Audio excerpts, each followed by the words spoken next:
ማንን እየፈለጋችሁ ነው? ሹራብ ልሰጥ ነበር። አመሰግናለሁ። እኔም አመሰግናለሁ።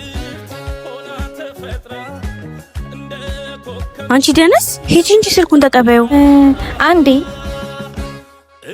አንድ ነገር ላስቸግርህ። አቤት።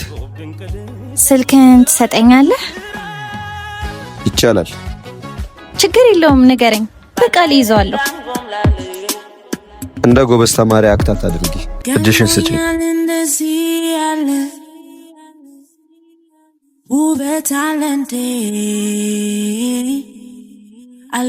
ደውይልኝ።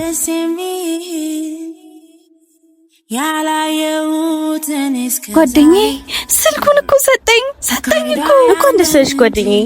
አወራሩ ይማርከኛል አለው ብዙ የሚወደድ ነገር እሱ ባንዳይረጋም እንጂ